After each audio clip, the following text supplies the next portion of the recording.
जी, साथियों, हसन मेंगल एडवोकेट बात कर रहा हूँ। मेरे साथ इस वक्त जैसे कि आप जानते हैं, किसी तारुफ के मोहताज नहीं है, मामा कदीर खान बलोच।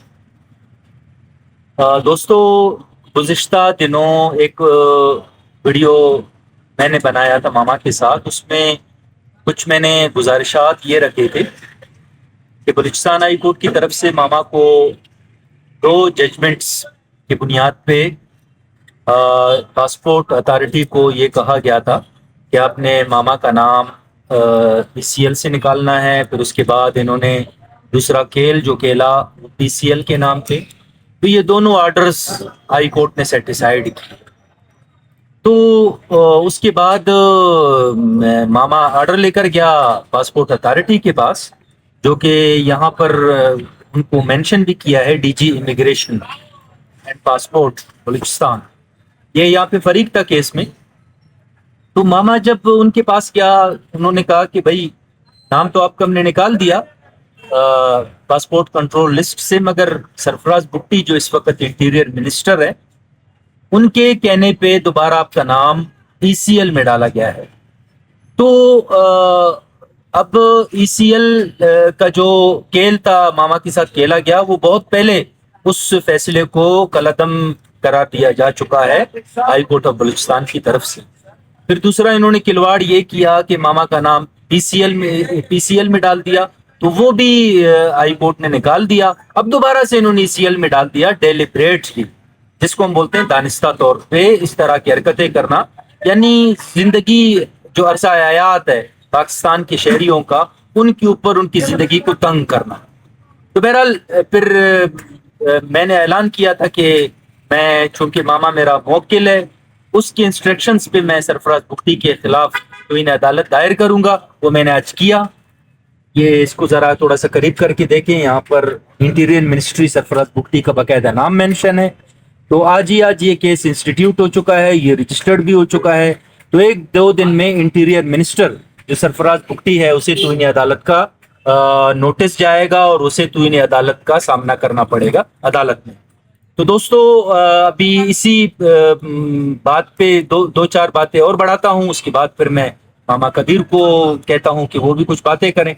असल में बात यह है कि पाकिस्तान के जो इदारे हैं, उनमें से एक इदारा यानी बलूचिस्तान हाई कोर्ट है और एक इदारा पासपोर्ट अथॉरिटी है।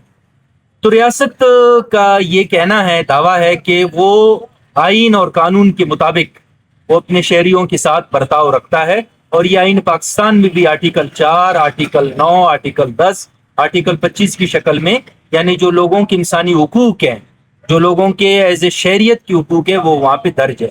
अब हाई कोर्ट उन्हीं हुकूक की रोशनी में पासपोर्ट अथॉरिटी को डायरेक्शन देती है कि आप मामा का नाम या ईसीएल है या पीसीएल है, इस किलवाड़ से निकालो, जो कि इन्होंने एक दफा निकाला, फिर दोबारा इन्होंने दानिस्ता तौर पर मामा का नाम डाल दिया। अब सिर्फ एक सवाल यहाँ पे पैदा होता है बैसियत एक शहरी के, और मैं चूंकि एक यानी जो लोगों के इंसानी हुकूक है उनका मैं क्या हूँ, अमीन हूँ।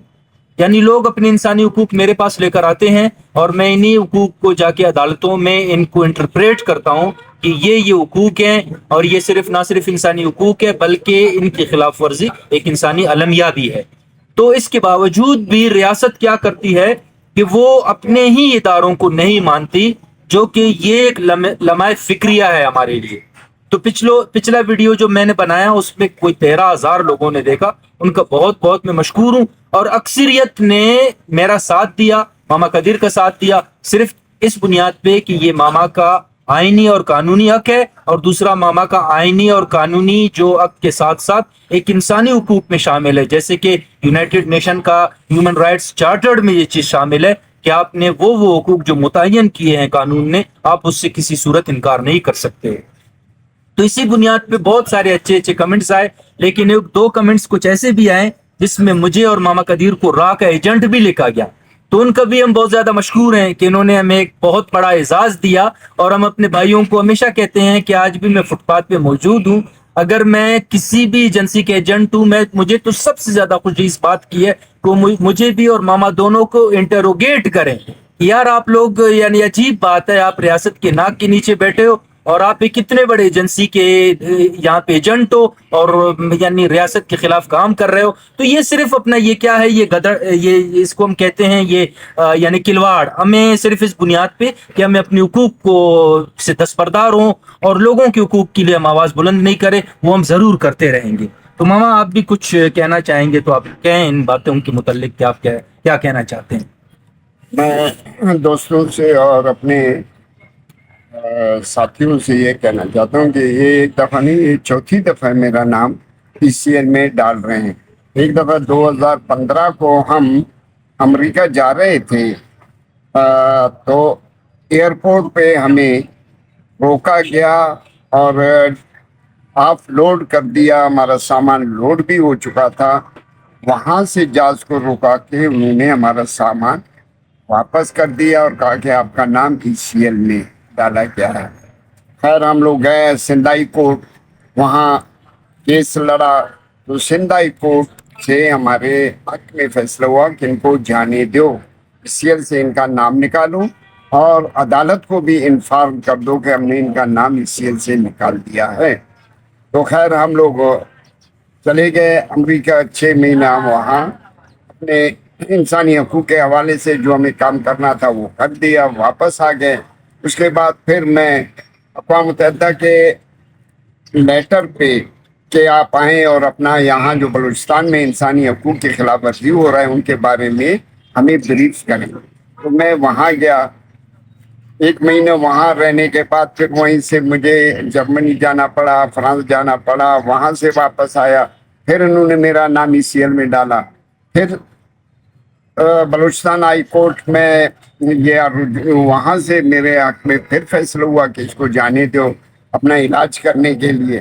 پھر میں باہر گیا، انڈیا گیا، واپس آ گیا، پھر میرا نام ECL میں ڈالا، پھر ہم نے ہائی کورٹ کے دروازے کو کھٹکھٹایا، انہوں نے ہمارے حق میں فیصلہ دیا کہ بھائی اس کو جانے دو، یہ بیمار ہے، اپنا علاج کروائے، جہاں بھی جائے ان کا حق ہے، بنیادی حق ہے، یہ کہاں بھی جائے جا سکتا ہے۔ اس کے بعد پھر انہوں نے میرا نام PCL سے نکالا، بلیک لسٹ میں ڈالا۔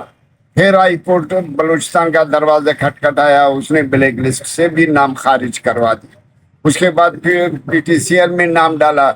ایک ہی سال میں یعنی 2020 سے لے کے آج تک میں ان کا زد میں ہوں، اور ہمیشہ مجھے یہ ذہنی ٹارچر کر رہے ہیں کہ بھائی میں بیمار ہوں، میں مسلمان ہوں، میں عمرے کے لیے بھی جا سکتا ہوں، میں حج کے لیے بھی جا سکتا ہوں، اسلامی جمہوریہ پاکستان آپ نے نام رکھا ہے اور میں شکر الحمدللہ مسلمان ہوں، میرا حق بنتا ہے میں، لیکن یہ بھی ہمیں جانے نہیں چھوڑتے ہیں۔ اب دوبارہ جو ہے نا میرا نام PCL سے نکالا آنریبل ہائی کورٹ بلوچستان نے۔ دوسرے دن جب سرفراز بگٹی صاحب اور انوار الکاکڑ صاحب جب حلف لیا اور اقتدار پہ براجمان ہو گئے، تو اسی دن انہوں نے ایک میٹنگ بلایا تھا سب کی، انوار اللہ کاکڑ صاحب، وزیر اعظم پاکستان، وزیر داخلہ سرفراز بگٹی صاحب، اور اس میں اداروں کے لوگ بھی شامل تھے۔ انہوں نے میٹنگ کی کہ ان کا دوبارہ نام ECL میں ڈالیں۔ پھر دوسرے دن میرا نام سرفراز بگٹی صاحب نے ECL میں ڈال دیا کیونکہ وہ انٹیریئر منسٹر ہے۔ تو لہذا آج پھر میں اپنے محمد حسن ایڈوکیٹ صاحب کی مہربانی سے پھر اپنا آج کیس ہم نے توہین عدالت سرفراز بگٹی صاحب اور انٹیریئر سیکٹری صاحب کے نام پہ ہم نے آج داخل کرایا توہین عدالت کا۔ اب دیکھتے ہیں کہ کب ان کو نوٹس جائے گا اور کب ان کو توہین عدالت میں، اب یہ تیسری بار توہین عدالت کر رہے ہیں، ان کو گرفتار ہونا چاہیے۔ جی بہت شکریہ ماما، آپ نے بہت قیمتی باتیں کی۔ ساتھیوں یہ تو اس کے نتائج تو بھگتنے پڑیں گے سرفراز بگٹی کو، کیونکہ اس کی بنیادی وجہ یہ ہے کہ وہ دانستہ طور پہ سب کچھ کر رہے ہیں۔ ابھی جو ماما نے انکشاف کیا یہ باتیں میرے نالج میں نہیں تھی۔ یعنی عجیب بات ہے کہ اس وقت ماما کی جو عمر ہم دیکھتے ہیں 80 سے 85 سال، اور ایک ریاست کے اتنے بڑے بڑے سپوت کہلانے والے اپنے آپ کو، ایک بیمار شخص سے ان کو ڈر لگ رہا ہے۔ تو دوستوں اس سے زیادہ اور انسانی المیہ کیا ہو سکتا ہے؟ تو بہرحال میں ماما کو یہ باور کراتا ہوں کہ ماما کے جتنے انسانی حقوق ہیں میں ان کا امین ہوں، میں ان کا محافظ ہوں، اور جہاں جہاں میری ضرورت ماما کو پڑے گی، جہاں ماما کے انسانی حقوق یا اس کے علاوہ جو ہمارے دوست ہیں، میں برملا ہر ویڈیو میں کہتا ہوں کہ ان کے انسانی حقوق پامال ہو رہے ہیں، وہ بالکل میرے پاس آ سکتے ہیں۔ وہ یہاں پر میرا یہی ٹھکانہ ہے، یہی میں ہوں، یہی ماما ہے، یہی میری باتیں ہیں۔ جس دوست ساتھی کو اگر اس طرح کے وہ مسائل سے دو چار ہے وہ بالکل مجھ سے رابطہ کر سکتے ہیں۔ دوست آپ تمام دوستوں کا بہت بہت شکریہ